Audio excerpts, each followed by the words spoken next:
আপনি কি জানেন পৃথিবীতে এমন একটি দ্বীপ আছে যেখানে আজও মানুষ আধুনিক সভ্যতার ছোঁয়া পায়নি? একটি দ্বীপ যেখানে কেউ ভুল করে পা রাখলে জীবিত ফিরে আসার সম্ভাবনা থাকে না। এই দ্বীপের নাম হলো নর্থ সেন্টিনেল আইল্যান্ড। চলুন আজ জানি পৃথিবীর সবচেয়ে গোপন ও বিপজ্জনক এই দ্বীপের রহস্যময় ইতিহাস। নর্থ সেন্টিনেল আইল্যান্ড অবস্থিত ভারতের আন্দামান নিকোবর দ্বীপপুঞ্জে। এই দ্বীপটি আয়তনে প্রায় খুবই ছোট, মাত্র ৬০ বর্গ কিলোমিটার। তবে এখানকার মানুষেরা সম্পূর্ণরূপে বিচ্ছিন্ন বাইরের জগৎ থেকে। এই দ্বীপে বসবাস করে সেন্টিনেলিজ নামে এক আদিবাসী গোষ্ঠী। তাদের ভাষা, সংস্কৃতি, এমনকি জীবনধারাও আজও অজানা। বিজ্ঞানীরা ধারণা করেন তারা এখানে ৬০,০০০ বছর ধরে বসবাস করছে, কিন্তু এখনও পাথরের যুগের মতোই জীবনযাপন করে। তারা শিকার করে, মাছ ধরে, ফলমূল খায় এবং বাইরের জগৎকে ভয়ঙ্করভাবে প্রত্যাখ্যান করে।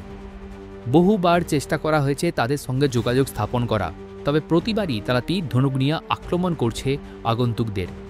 সবচেয়ে আলোচিত ঘটনা ঘটে ২০১৮ সালে, যখন এক আমেরিকান মিশনারি জন অ্যালেন চাও ধর্ম প্রচারের উদ্দেশ্যে অবৈধভাবে এই দ্বীপে প্রবেশ করেন।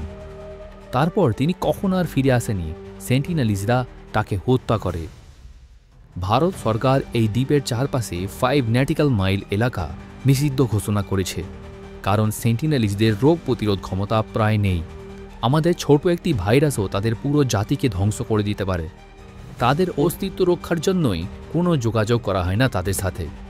একটি সভ্যতার অস্তিত্ব রক্ষার এরকম নীরব প্রচেষ্টা বিশ্বের আর কোথাও দেখতে পাওয়া যায় না।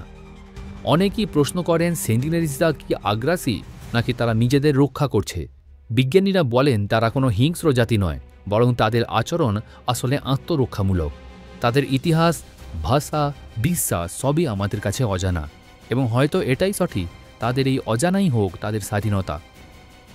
বিভিন্ন জায়গায় সভ্যতা একে অপরের সঙ্গে মিশে যায় এবং ক্রমাগত তারা নিজেদেরকে আপডেট করতে থাকে, কিন্তু নর্থ সেন্টিনেলিজরা তাদের নিজেদের ছায়ায় গড়ে তুলেছে একটি আলাদা পৃথিবী। ভবিষ্যতে হয়তো কোনো না কোনো দিন আমরা তাদের সম্পর্কে আরও জানতে পারব, কিন্তু আজকের দিনে আমাদের কর্তব্য তাদের শান্তিতে থাকতে দেওয়া। আপনি জানলে অবাক হবেন, প্রথম এই দ্বীপে পা রাখে তাদের নেতৃত্বে ছিলেন মার্কাস পোর্টম্যান। তিনি চেষ্টা করেন সেন্টিনেলিজদের বোঝাতে। তিনি কিছু আদিবাসীকে জোর করে নিয়ে যান এবং তারা কিছুদিন পর অসুস্থ হয়ে পড়ে এবং দুজনেই মারা যায়। এই ঘটনার পর থেকেই সেন্টিনেলিজরা বাইরের জগৎকে শত্রু বলে মনে করতে শুরু করে। তাদের প্রতিরোধ আসলে এই ঐতিহাসিক ট্রমার ফল। জেনেটিক গবেষকরা বিশ্বাস করেন যে সেন্টিনেলিজদের ডিএনএতে রয়েছে আদি আফ্রিকান বংশধরের ছাপ। তারা সম্ভবত আফ্রিকা থেকে বেরিয়ে এসে হাজার হাজার বছর আগে এই দ্বীপেতে আশ্রয় নেয়। তাদের ভাষা, আচরণ এবং অভ্যাস সবই আমাদের অজানা। কোনো ভাষা বিজ্ঞানী আজ পর্যন্ত সেন্টিনেলিজদের ভাষা ডিকোড করতে পারেনি। তবে এই দ্বীপ নিয়ে অনেক প্রশ্ন উঠে আসে। মানবাধিকার কি শুধুই সভ্য মানুষের জন্য? এইভাবে কি একটি জাতিকে আন্তর্জাতিক নিয়ম থেকে আলাদা রাখা কি ন্যায্য?